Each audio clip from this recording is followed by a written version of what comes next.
जय श्री कृष्णा। राधे राधे। सभी कृष्ण भक्तों का इस चैनल पर स्वागत है। कार्तिक का पवित्र महीना चल रहा है। कार्तिक महीने में आज हम जो अष्टमी को पूजा की जाती है, अहोई अष्टमी की कहानी आज हम सुनेंगे। एक नगर में एक साहूकारनी रहते थे। उस साहूकारनी के 7 लड़के थे। एक दिन वह कुदाली से कुछ काम कर रही थी तो अनजाने में उससे कुदाली की चोट से सेई के जो बच्चे थे, 7 बच्चे, सब मर गए। उसने देखा तो उसकी कुदाली पूरी खून से सनी है। उसने ध्यान से देखा तो पता पड़ा कि सेही के जो बच्चे थे वो मर गए।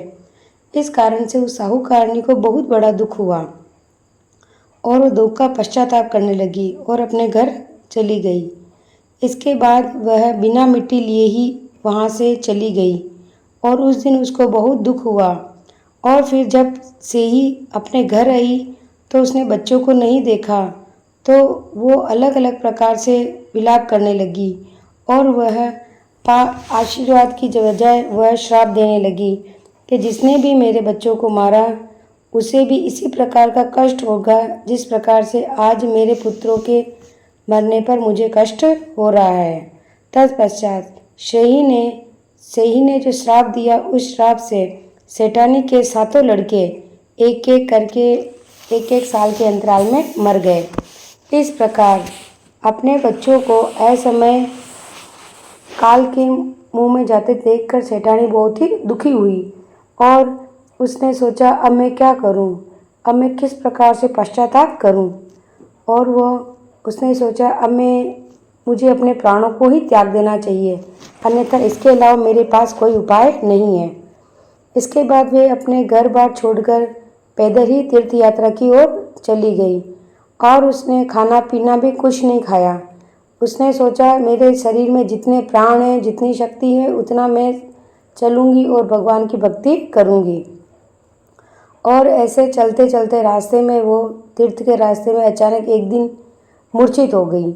मूर्छित गिर पड़ी तो उसकी ऐसी दशा देखकर भगवान को उसके ऊपर दया आ गई और भगवान ने उनको बचाने के लिए बोला कि अब तो इसको बचाना ही पड़ेगा, कि इसके जो पाप थे उन पापों का अंत हो चुका है।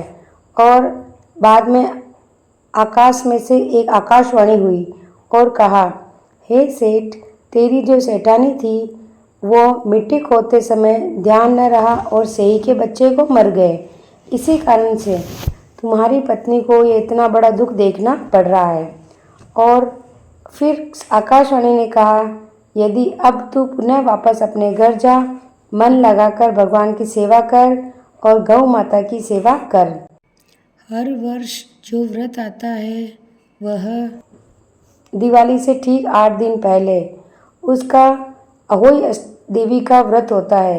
उस व्रत को विधि विधान से प्रारंभ कर और सभी प्राणियों पर जीव दया रख और अपने मन में ऐसा सोच, मैं सपने में भी किसी भी जीव या प्राणी को कष्ट ना पहुंचाऊं, तो तुम्हें भगवान की कृपा प्राप्त होगी। और ऐसा ही हुआ। वापिस वो साहूकारनी घर गए और उन्होंने दिवाली से पहले 8 दिन पहले अहोई अष्टमी आती है, अहोई अष्टमी को उन्होंने व्रत किया और विधि विधान से पूजा की, जिससे सेठानी के वापस 7 पुत्र हुए। और देखते ही देखते वह लोग बच्चे उसके बड़े भी हो गए और दोनों साहूकारनी अहोई माता के व्रत से गौ माता की सेवा करना भी उन्होंने प्रारंभ कर दिया और उन्होंने जीवों पर दया भी शुरू कर दी।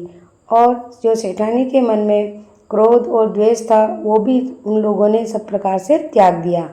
ऐसा करने के पश्चात भगवान की कृपा से सेठ जी के पुत्रों के पुत्र, पड़पोत्र और पूरे उनका खानदान पोत्रों सहित संसार में नाना प्रकार के सभी प्रकार के सुखों को भोगे साहूकारनी ने और वो अंत में स्वर्गलोक को प्राप्त हुए।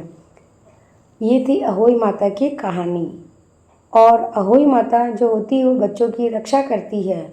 जो माँ जिसकी संतान होती है वो माँ अपने पुत्री की रक्षा के लिए व्रत करती है।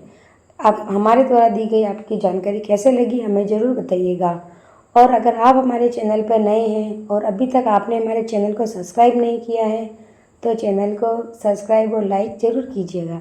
जय श्री कृष्णा, राधे राधे।